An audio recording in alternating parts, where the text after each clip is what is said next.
옛날부터 부자인 사람들. 밑도 끝도 없는. そうでしたか。失礼いたしました。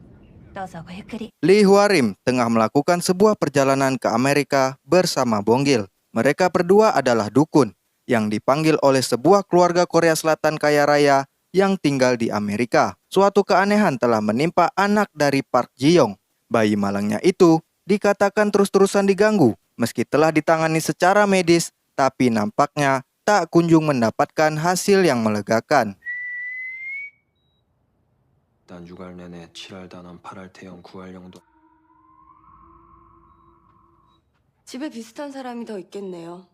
Walau tak begitu yakin dengan hal klinik, tapi dirasa ini bukan masalah biasa, Ji-young pun mau tak mau mendatangkan Hwarim. Setelah diterawang, ternyata si bayi diganggu oleh arwah leluhurnya sendiri. Dikarenakan ada suatu urusan yang membuat sang leluhur tak senang terkait pemakamannya yang terletak di Korea Selatan. Ji-young sanggup membayar dengan jumlah yang besar, asal jabang bayinya bisa segera diselamatkan. Meski ibunya juga tak terlihat begitu percaya, tapi inilah satu-satunya jalan yang harus ditempuh.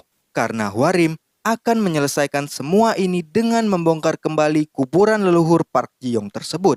반칙을 써 넘어오기도 한다.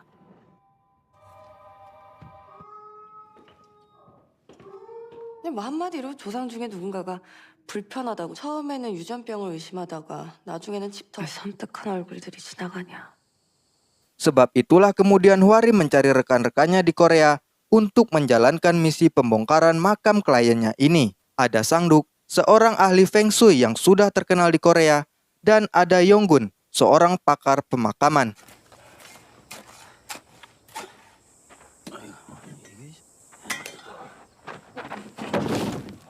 숫자 맞아? 응. 됐어. 아이 봐, 오행이 딱 맞는다고. 에? 이 흙과 땅이 모든 것을 연결하고 순환시. 어서 오시게. 자주 연락드렸어야 됐는데 아이.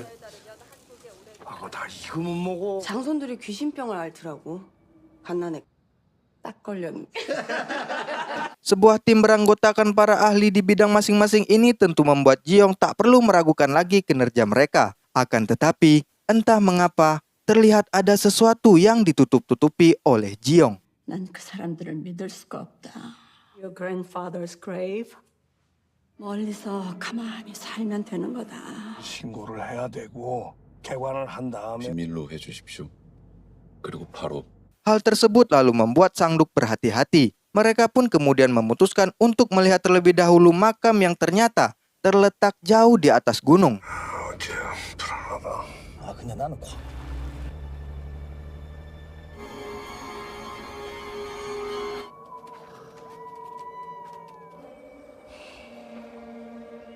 Dan benar saja, begitu di sana, Sang-duk pun mulai merasakan ada sesuatu yang tidak bisa dianggap remeh di tempat ini. Makam kakek Ji-young yang diketahui adalah salah seorang petinggi Korea Selatan itu pun terlihat mencurigakan. Karena selain dikubur di tempat yang sebenarnya bukan area pemakaman, kuburan tersebut juga tak bernama dan terlihat sangat janggal untuk makam seorang pemimpin. Tapi Ji-young beralasan, itu semua disengaja agar terhindar dari orang-orang yang dulu sering menjarah makam. Dan pemilihan tempat ini adalah saran dari seorang biksu bernama Gisune. 이름이 없네. 이순애라는 스님이라고 들었습니다.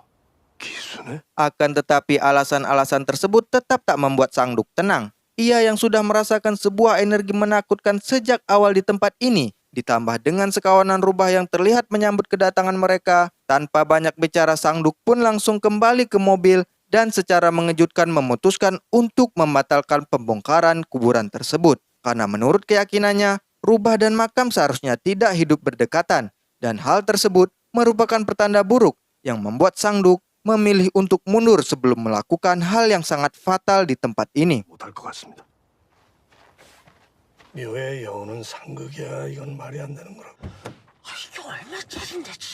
Tentu saja hal tersebut membuat Hwarim dan teman-teman yang akan dibayar mahal kecewa. Terlebih lagi Ji-young sebagai klien yang tengah bersusah hati karena kemalangan yang menimpa buah hatinya. Sang-duk sebenarnya masih curiga kepada Ji-young. Ditambah lagi, firasat dan penilaiannya tak mungkin salah tentang tempat itu. Meski mereka telah mendapat peringatan dari Sangduk tentang betapa mengerikannya sesuatu yang ada di sana, akan tetapi Hwarim tetap berusaha membantu Jiong membujuk Sangduk untuk menolong seorang bayi tak berdosa itu. Hwarim menawarkan sebuah solusi dengan melakukan ritual. Di satu sisi Sangduk ingin menolong, tapi di sisi lain ia benar-benar ketakutan dan sangat mengkhawatirkan keselamatan semua orang. 이게 말이오. 그 둘을 가만히 이렇게 놓. 두 아이가 더 있었는데 알 수 없는 이유로 전부 제 아들 좀 살려주세요. 그런 정체불명의 악지에서 이장을 한다는 거는 스님 말이죠. 내가 그냥만 누군. 불가능한 건 아니잖아요. Tapi Sangduk pun lama-kelamaan tak mampu berbuat apa-apa. Dan mau tak mau, sebuah ritual pembongkaran kuburan pun akhirnya dimulai.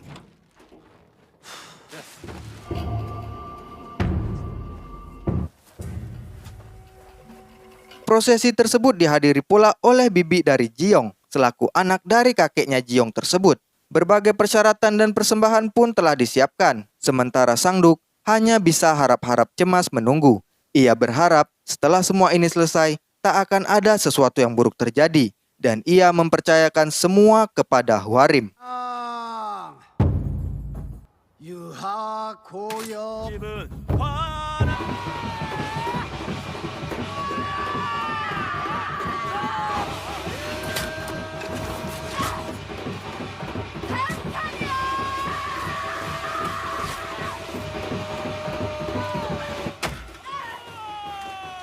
Akhirnya ritual berjalan lancar.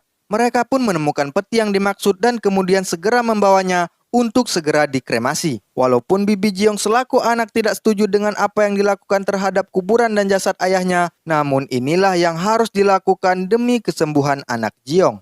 Akan tetapi, 이거 예전에 왕가에서만 쓰던 건데 오래돼가지고 못 알아보겠네. 묻어버리고 마무리 좀 잘해줘. 자.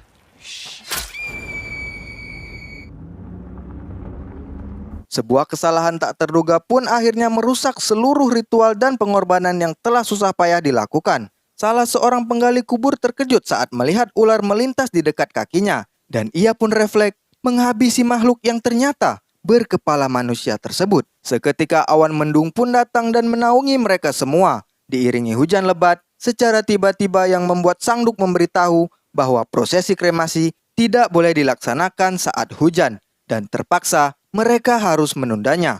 Kemudian peti yang telah dibawa sementara disimpan di sebuah rumah sakit secara diam-diam dan membayar seorang penjaga di sana agar tidak memberitahu pihak rumah sakit tentang peti yang kuburannya mereka bongkar tanpa proses pendataan dari pemerintahan itu.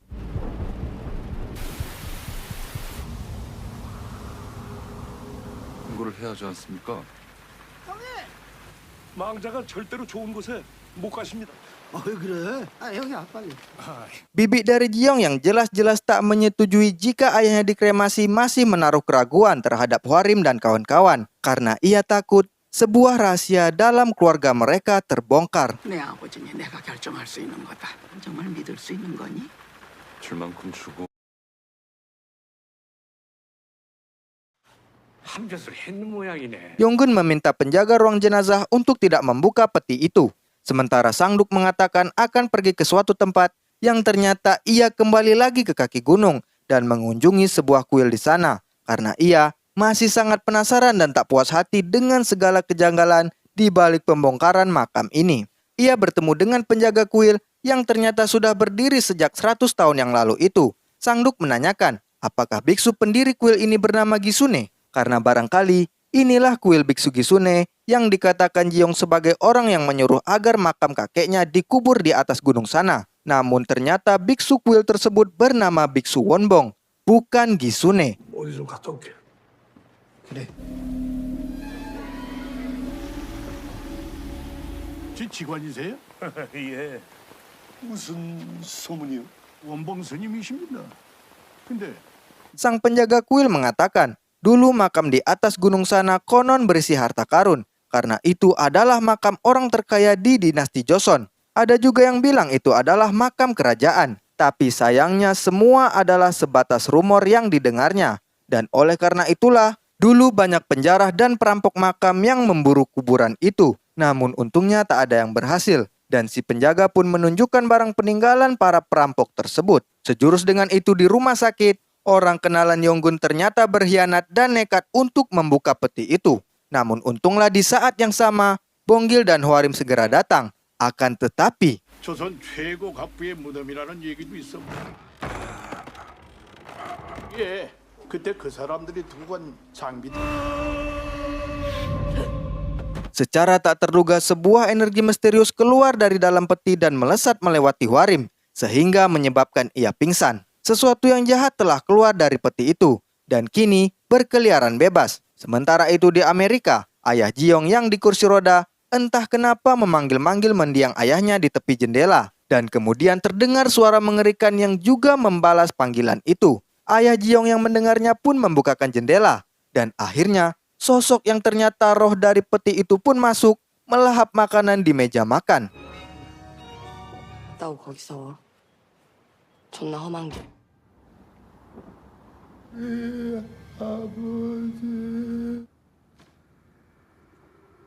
Roh leluhur Ji-young itu lalu berkata kepada ayah Ji-young yang merupakan anaknya, selama ini ia kedinginan dan kelaparan di dalam kubur, sementara mereka di sini hidup senang.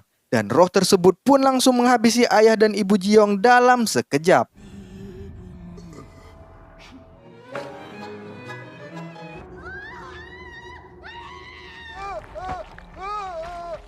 Sementara itu di Korea, Hwarim memberitahu Sang-dok, roh jahat itu telah menjerit di bawah tanah selama 100 tahun, tapi tak ada yang mendengarnya. Namun kini, setelah berhasil keluar, yang roh itu miliki hanyalah kemarahan dan dendam.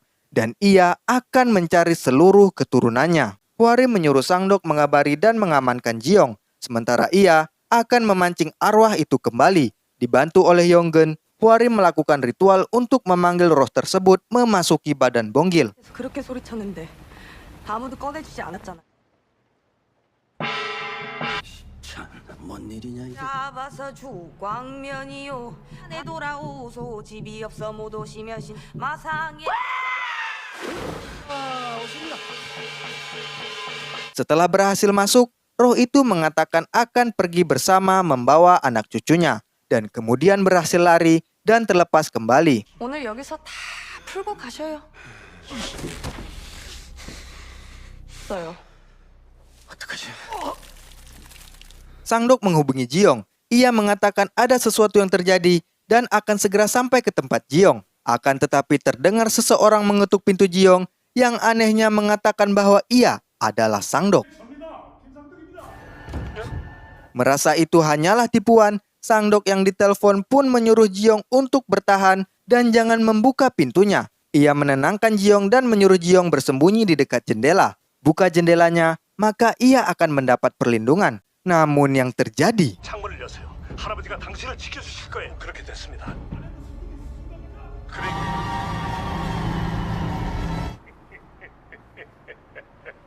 Ji-young pun tertipu karena yang mengetuk pintu adalah Sang-dok yang asli. Dan roh leluhurnya telah mengelabui lewat telepon. Sang-dok akhirnya berhasil masuk, tapi terlambat sudah karena roh leluhur itu telah merasuki tubuh Ji-young. Sementara Yonggun bergegas membawa peti kakek Ji-young itu ke tempat kremasi. Mereka harus bergerak cepat sebelum jatuh korban lebih banyak. Sang-dok diminta segera mendapatkan persetujuan dari anggota keluarga agar bisa melakukan kremasi. Sementara ia sekarang tengah kerepotan menghadapi roh si kakek dalam tubuh Ji-young. Roh tersebut tiba-tiba mengatakan, rubah memotong pinggang harimau. Sang-dok tidak mengerti, tapi kalian ingat baik-baik kata kunci tersebut. Dan yang terjadi kemudian... 기춘애가 돌아온 것이요. 괜찮아요?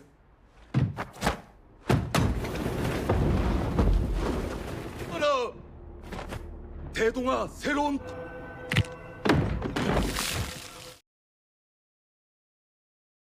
Yang tidak terduga si bayi tiba-tiba saja membaik. Tapi sayangnya, ternyata ia dalam bahaya. Karena roh si kakek memburu si bayi sebagai korban selanjutnya.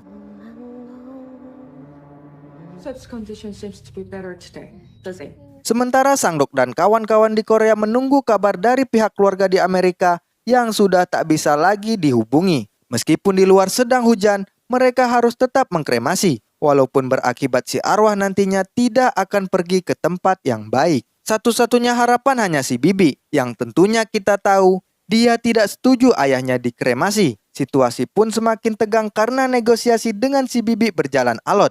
Peti sudah masuk mesin dan tinggal menunggu persetujuan si Bibi. Di saat yang sama, si bayi pun kini sudah dihampiri roh jahat leluhurnya itu. 빨리 내부에 전화 좀 부탁해요. 네? 예, 고모님. 빨리 서두르셔야 돼요.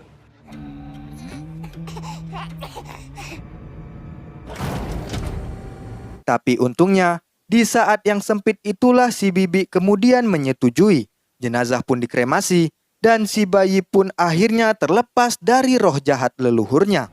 화장하세요. 예.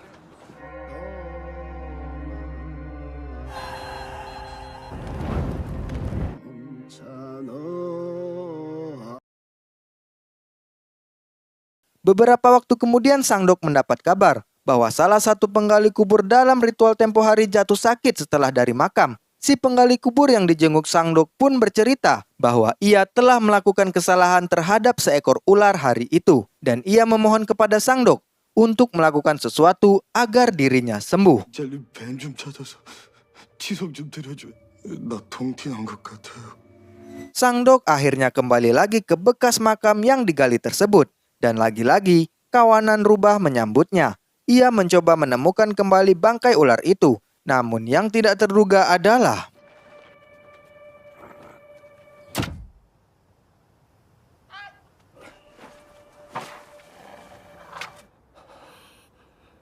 잡장이다. ada makam lain yang Sang Dok temukan di lubang yang sama. Selama ini, ternyata ada peti lain yang dikubur di bawah peti leluhur Jiong waktu itu. Melihat adanya pemakaman ganda ini, Sang Dok pun segera menghubungi kawan-kawan. 뭐냐 저건 또.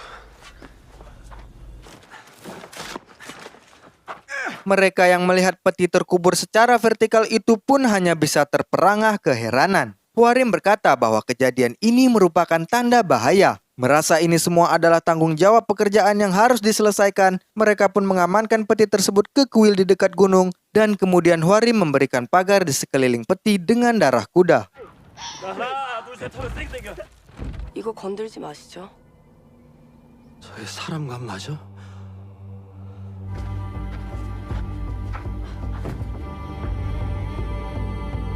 그런 건 아닌 거 아시잖아요. Si Bibi sebagai satu-satunya pihak keluarga yang tersisa pun dipanggil. Tapi yang mengejutkan, si Bibi tak tahu apa-apa dengan makam lain di bawah kuburan ayahnya itu. Tapi setelah menyelidiki, Sang Dok pun mengetahui bahwa ternyata ayah si Bibi dulunya adalah orang penting yang berkhianat kepada negara. Dan aib yang selama ini berusaha ditutupi keluarga ini pun akhirnya terbongkar. Biksu Gisune ternyata menyuruh pihak keluarga mengubur jenazah di tempat itu sebagai hukuman. Namun itulah hal yang si Bibi tidak mengerti selama ini. Mengapa Biksu Gisune menghukum orang yang telah berpihak kepadanya?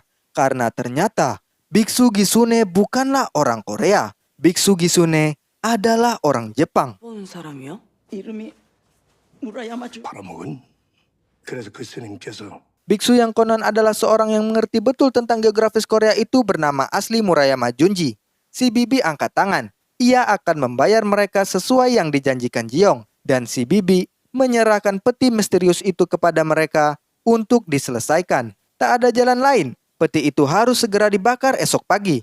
Mereka pun beristirahat. Sementara Hwarim menelpon rekan seperdukunannya untuk mencari tahu siapa gerangan biksu bernama Murayama Junji itu. Ternyata biksu tersebut adalah jelmaan iblis rubah Jepang. Hwarim yang terkejut hanya mampu terdiam. Dan hal tersebut membuat sesosok nenek yang merupakan penjaga Hwarim pun datang menemaninya. 늘 동트는 대로 바로 태우자. 예, 그럽시다. 갑진 장군 부하 해제 지망지액 7,000불. 아 이거 귀한 거야. 기분이 이상해. 일본에 여우 음향사. Sementara di dalam kuil Bonggil yang sedang tidur tiba-tiba diganggu. Ia lalu keluar memeriksa keadaan. Kemudian mendengar raungan para babi di peternakan dekat kuil tersebut. Dan yang ia temukan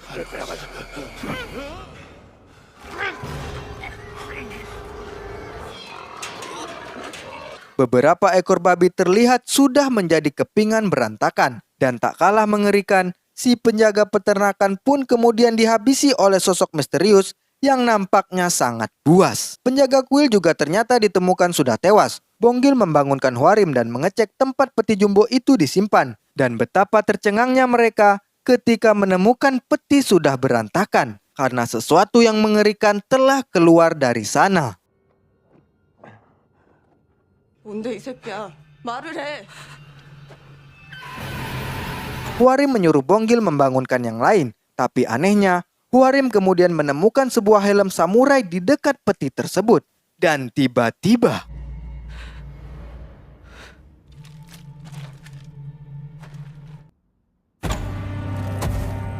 sesosok makhluk tinggi besar berkuku panjang yang basah dengan darah segar pun muncul di hadapan Hwarim.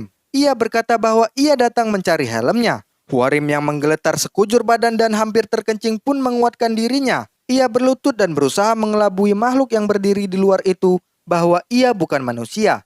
Ia adalah pelayan makhluk itu yang akan membawakan ikan manis untuknya. Monster berbaju besi itu pun sempat percaya.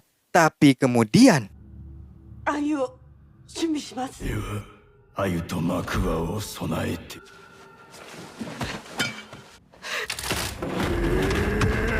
Hwarim pun jelas ketahuan dan kemudian lari. Makhluk besar itu pun mengejar. Akan tetapi kemudian datang Bonggil yang menghadangnya. Sudah tentu tak akan menang.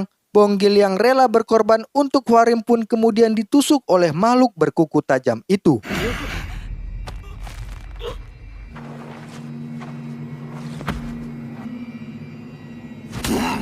Bonggil tergeletak. Lalu makhluk tersebut pun kemudian berubah menjadi bola api dan kembali ke asalnya di atas gunung.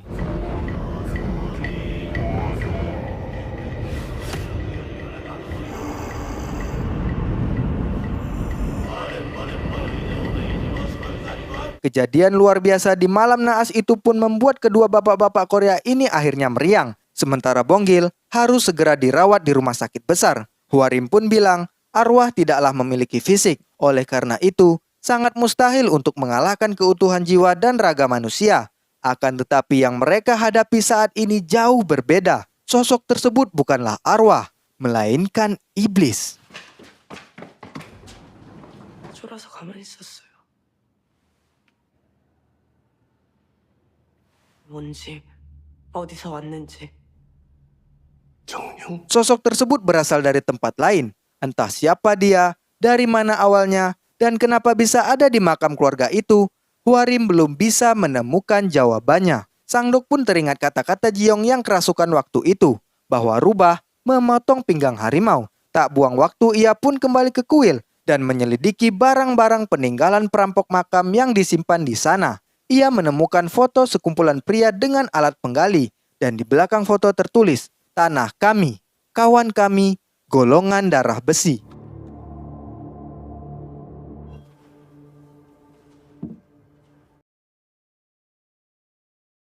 Di rumah sakit, Hwarim bersama dukun lainnya bernama Gwangsim dan Jahye melakukan sebuah permainan untuk memancing kesadaran Bonggil dan sesuatu yang menguasai jasadnya yang sedang koma. Walhasil, sesuatu yang menguasai Bonggil pun berkata, "Tuanku adalah orang yang menghabisi 10.000 manusia dan menjadi dewa." Lalu ia pun meracau dan menyebutkan angka-angka dan berkata lagi, dia jenderal yang melindungi tempat itu. Sementara Sangdok sekarang berada di kuburan. Ia menggali lagi dan mencoba menemukan sesuatu. 가 좀 다쳤대요.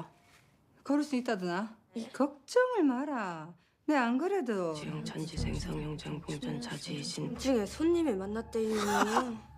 만닝어 기리코로시 가민이 나라에 타고 오늘 조금 말해보시오. 미치아지 상하지상 영해지나 그렇지. 너무 비장해.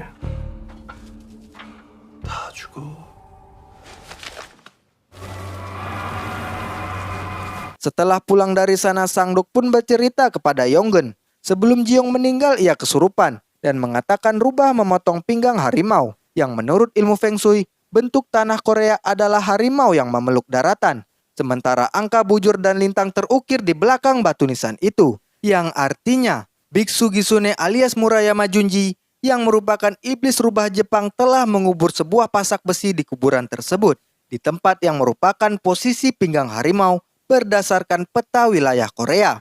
Dan orang-orang di foto yang dirumorkan adalah perampok makam rupanya adalah orang-orang zaman dulu yang sudah berusaha mencari dan mencabut pasak itu. Namun mereka gagal karena makam para pejabat tinggi pada masa itu telah dikubur tepat di atas pasak besi yang dicari. Konon kabarnya pada masa itu Korea belum lagi terbelah menjadi utara dan selatan. Tapi akhirnya pasak besi itulah yang kemudian menjadi kutukan dan membelah negara Korea terpecah menjadi dua bagian. 그게 새침을 지키고 있는 것 같아요.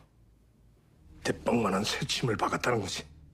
Terjadi sedikit ketegangan karena Yonggun meragukan semua itu. Namun Sangdok mengatakan bahwa ini bukanlah makam biasa. Tata letak makam itu telah direncanakan dan diperhitungkan secara presisi. Dan Sangdok merisaukan keselamatan hidup anak cucu serta generasi masyarakat Korea di masa depan bila tidak mengambil tindakan terhadap apa yang terjadi di tanah tempat mereka hidup saat ini. 그렇다고 날 손주놈이 밟고 살아가야 할 땅이라고. 나라를 반토막 냈다는 그런 걸 아직까지 믿어요? Singkat kata singkat cerita, Hwarim melihat luka serangan makhluk mengerikan tempo hari di tubuh Bonggil. Yang ternyata makhluk tersebut menyerang area tubuh Bonggil yang tidak terdapat tato. Yang mana tato tersebut merupakan kalimat-kalimat mantra dan doa. Mereka pun akhirnya pergi ke makam terkutuk itu dengan membawa banyak ikan. Dan seluruh tubuh yang mereka tuliskan mantra untuk terhindar dari serangan makhluk Jepang yang berada di sana. 저거 축경이에요.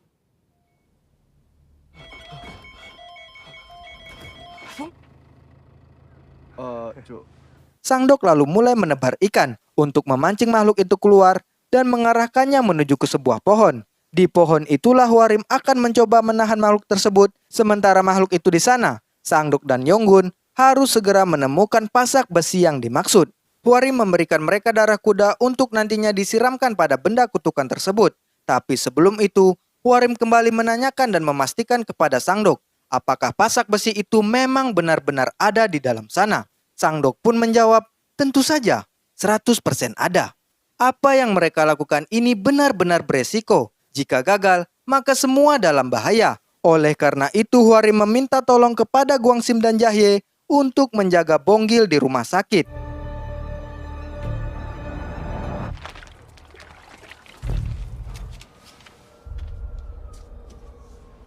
진짜 있겠죠?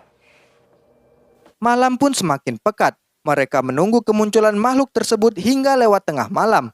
Dan akhirnya...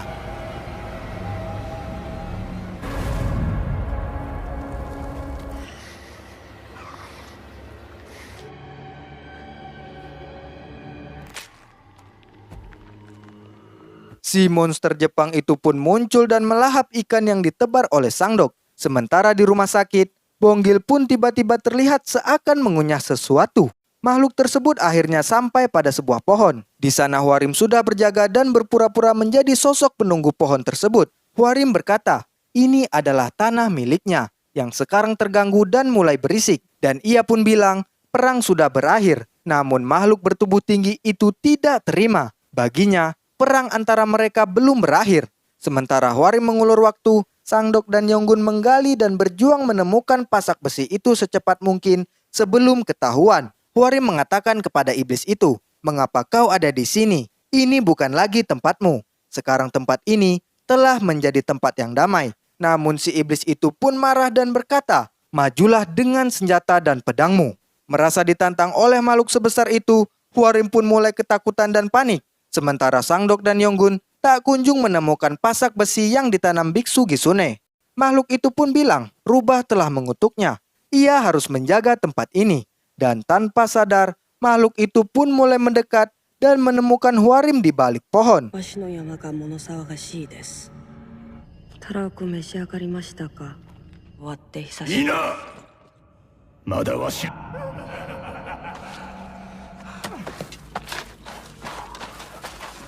我はここを守らねばならん。天使。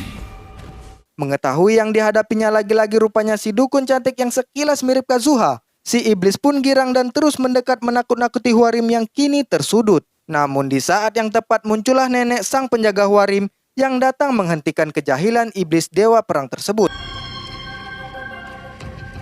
Hwarim pun lari dan bertemu dengan Yonggun. Ia bilang pasak itu tidak ketemu. Lalu kemudian muncullah bola api yang terbang secara liar dan kemudian menghampiri Sangdok yang masih kekeh untuk menemukan pasak besi yang ia cari. Sangdok yang hampir putus asa melihat bola api itu kini berputar-putar di atasnya. Dan di saat itulah, Sangdok mulai tersadar tentang sesuatu. Lalu yang terjadi... 형님.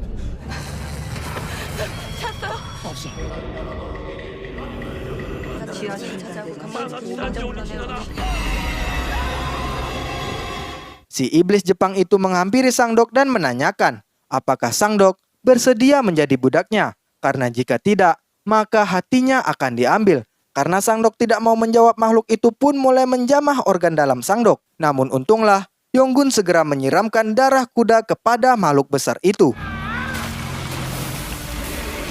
Sangdok mulai mengingat, bumi memiliki elemen api, air, kayu, dan logam. Selagi awal, Sangdok melihat elemen api terus melekat pada makhluk itu.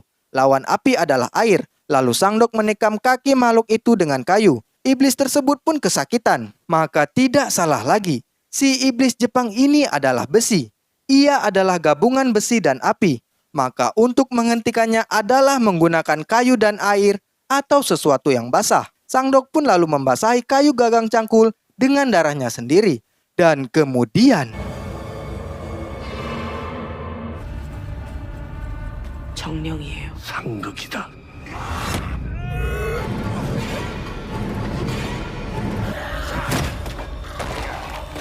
불타는 새.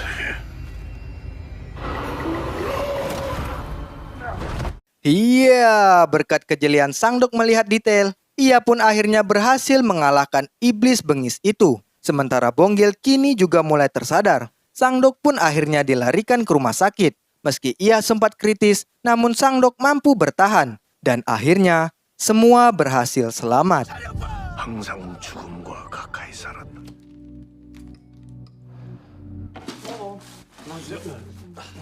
하나, 둘, 셋.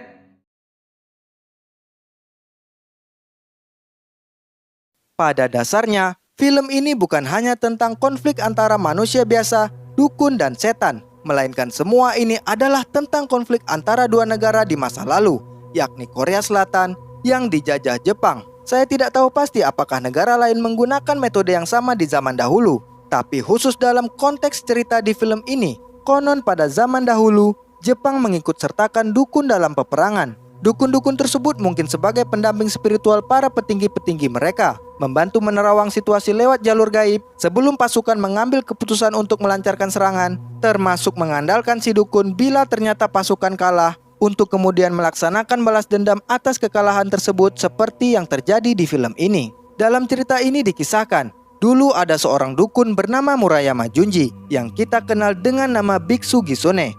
Ialah orang yang dipercaya kekaisaran Jepang sebagai pendamping spiritual. Dari sini, kita mulai kupas satu-satu tentang apa yang sebenarnya terjadi di film ini berdasarkan apa yang saya temukan.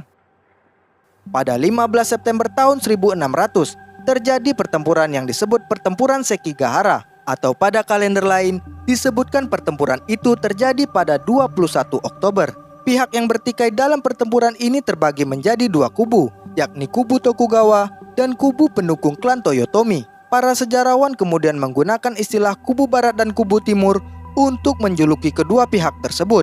Konon kabarnya, melon digunakan untuk menggambarkan tentara kubu timur dan ikan manis untuk kubu barat. Nah, itulah sebabnya ketika pertama bertemu iblis dewa perang itu, Hwarim bilang ia akan menyediakan ikan karena diketahui mayoritas jenderal Jepang yang ikut dalam gerakan penjajahan terhadap Korea adalah anggota tentara kubu barat. Lalu siapa sebenarnya iblis tinggi besar ini?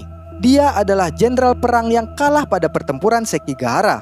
Penguasa kemudian memerintahkan Murayama Junji alias Biksu Gisune untuk menghukumnya. Ada yang bilang karena kalah, sang jenderal kemudian dimanfaatkan Biksu Gisune untuk ikut bersamanya menginvasi Korea. Tapi ternyata di sana ia malah dijadikan tumbal. Tubuhnya dimasukkan sebatang besi, kemudian dijahit kembali dan dikubur secara vertikal di gunung tempat kakek Park Ji-yong akhirnya juga dikuburkan. Lalu pertanyaan selanjutnya, siapa kakek atau leluhur dari keluarga Park Ji-yong itu? Dia adalah orang Korea kaya raya, seorang pemimpin di zaman dulu yang sayangnya ia mengkhianati negaranya. Ia berpihak kepada Jepang. Layaknya pemimpin-pemimpin lainnya, ia juga punya pendamping spiritual. yang tak lain tak bukan adalah Biksu Gisune itu juga. Perlu diketahui bahwa Biksu Gisune bukan manusia biasa yang mempelajari kekuatan gaib, melainkan ia sebenarnya adalah siluman rubah. Sesuai dengan julukannya sendiri, Gisune atau Kitsune dalam bahasa Jepang yang berarti rubah. Berdasarkan cerita rakyat Jepang, rubah adalah makhluk yang mempunyai kemampuan sihir, yang jika semakin tua atau semakin bijak, maka kemampuan sihirnya akan semakin kuat. Selain itu, sosok rubah diceritakan memiliki dua golongan, yakni rubah baik dan rubah jahat. Dan satu lagi, dalam legenda, rubah juga bisa menjelma sebagai laki-laki atau perempuan. Maka tak heran jika Biksu Gisune sebenarnya adalah siluman rubah yang menjelma menjadi manusia. Dan bisa dipastikan ia mampu hidup dalam waktu yang lebih lama dari manusia biasa, karena ia sudah hidup sejak zaman pertempuran Sekigahara di masa si Jenderal Dewa Perang tahun 1600-an. Kemudian di masa kakeknya Park Ji-yong yang mungkin di era 1945 hingga di masa Hwarim dan kawan-kawan saat ini. Kembali lagi kepada leluhur keluarga Park Ji-yong. Setelah wafat, Biksu Gisune selaku pendamping spiritualnya meminta keluarganya untuk memakamkan jenazah di tempat yang Biksu Gisune telah siapkan, yang mana tempat tersebut tepat di atas kuburan vertikal si Jenderal Perang dari Jepang itu. Tujuan Biksu Gisune mengubur kakek Ji-yong di situ adalah melindungi kuburan Jenderal Perang yang ada di bawahnya agar semakin tersembunyi, dan tentunya orang-orang menganggap hanya terdapat satu makam di sana, yakni kuburan leluhur Park Ji-yong, dan orang tak akan mencurigai apa yang ada di dalamnya. Lalu, untuk apa Biksu Gisune menguburkan Jenderal Perang di situ dan kemudian menutupinya dengan makam leluhur Park Ji-yong? Jawabannya adalah karena jasad sang Jenderal Perang itulah pasak besi yang sesungguhnya. Sebenarnya dulu ada segelintir orang yang mengetahui tentang pasak besi itu, dan mereka adalah orang-orang yang terdapat di dalam foto yang diduga adalah perampok makam. Padahal mereka ingin menyelamatkan Korea dengan mencabut pasak tersebut. Ada yang bilang salah satu dari mereka adalah orang Korea Utara. Ini menunjukkan betapa kuatnya persatuan Korea sebelum terpecah dulu, hingga membuat pasukan Jepang kewalahan dan jengkel. Kekuatan persatuan itu ditunjukkan pada scene ketika Sangdok membantai iblis Jenderal Perang menggunakan gagang cangkul bertuliskan nama orang Korea Utara di foto itu. Sangdok sebagai eksekutor dari Korea Selatan menggunakan senjata dari Korea Utara yang kemudian memusnahkan penjajahan di atas tanah mereka. Scene tersebut merupakan simbol kekuatan Korea di zaman dulu yang sulit dikalahkan oleh Jepang, hingga akhirnya Biksu Gisune mengutuk tanah Korea, memasang pasak besi untuk memecah belah mereka dan menebarkan kesialan. Itulah sebabnya Park Ji-yong yang kesurupan pernah mengatakan rubah memotong pinggang harimau. Seperti yang kita ketahui, rubah yang dimaksud adalah Biksu Gisune, dan harimau adalah dataran Korea itu sendiri. Dan arti dari rubah memotong pinggang harimau adalah Biksu Gisune telah membelah Korea menjadi dua dengan menancapkan pasak besi yang secara geografis terletak tepat di posisi pinggang harimau. Dan konon, lokasi pasak besi itulah yang kemudian menjadi area perbatasan antara Korea Utara dan Korea Selatan. Sebelum ketinggalan, jika mungkin masih ada yang penasaran kenapa roh leluhur Park Ji-yong menghabisi seluruh keturunannya, itu karena ia memiliki dendam. Seperti yang dikatakan Hwarim, ia terjebak di dalam tanah selama 100 tahun. Ia berteriak, tapi tak ada yang mendengarnya. Hal tersebut menggambarkan bahwa sebenarnya si arwah tidak tenang jasadnya dikubur satu lubang dengan dikuburnya pasak besi yang merupakan kutukan. Ia berusaha meminta dipindahkan oleh keluarganya, tapi tentu saja manusia tidak bisa mendengar. Walhasil, ketika akhirnya ia berhasil keluar, roh tersebut pun meluapkan segala amarahnya. Kemudian sosok ular yang dimunculkan dengan wujud berkepala manusia. Makhluk itu mungkin berasal dari sosok yokai dalam mitologi Jepang yang bernama Nureona, atau dengan nama lain Nure Yomejo, yang merupakan makhluk ganas berbentuk ular tetapi berkepala seorang wanita berambut panjang. Ada yang mengatakan bahwa ia juga merupakan semacam pelayan dari makhluk di dalam peti dan ditugaskan untuk menjaganya. Lalu kemunculan kawanan rubah di area makam yang mana sebenarnya itu pertanda buruk sejak Sangdok melihatnya di awal, karena ia percaya rubah dan kuburan adalah sesuatu yang tidak seharusnya ada di satu tempat, dan kehadiran rubah-rubah di sana sebagai petunjuk bahwa ialah inti permasalahan semuanya, yang tak lain adalah Biksu Gisune, si rubah yang sudah mengintai kedatangan Sangdok dan kawan-kawan dengan mengutus antek-antek rubah lainnya di sana sejak awal. Kemudian si nenek penjaga Hwarim, dia dulunya juga adalah seorang dukun yang hidup di zaman perang. Dia juga ternyata pernah bertemu dengan Biksu Gisune dan mungkin dikenal sebagai salah satu dukun Korea paling sakti di zaman perang. Itu sebabnya iblis dewa perang terlihat ketakutan bertemu dengan si nenek penjaga Hwarim. Lalu apakah iblis jenderal Jepang sebenarnya jahat? Belum tentu, karena ia sendiri pun diperalat oleh Biksu Gisune. Ia berada di gunung itu karena ia bilang telah ditugaskan dan harus selalu menjaga tempat itu. Kalimat tersebut menunjukkan bahwa ia sebenarnya hanya diperintahkan dan ia tak bisa melawan karena sudah disegel dan terjebak di sana. Jadi, inti keseluruhan masalah adalah Biksu Gisune. Meskipun tidak hadir di sepanjang film, tapi impact yang telah ia lakukan menimbulkan kekacauan yang luar biasa bagi generasi setelahnya yang bahkan tak bersalah dan tak tahu apa-apa. Pada sebuah interview, sang sutradara pernah mengatakan bahwa film ini adalah tentang tanah di mana tempat manusia berdiri, tentang hubungan antara si manusia dan tanah tempat ia hidup. Dari sini, kita bisa belajar untuk menjaga tanah kita sendiri, lingkungan sekitar kita, budaya kita yang beraneka ragam, karena semua ini adalah amanah dari Tuhan yang harus kita jaga bersama-sama.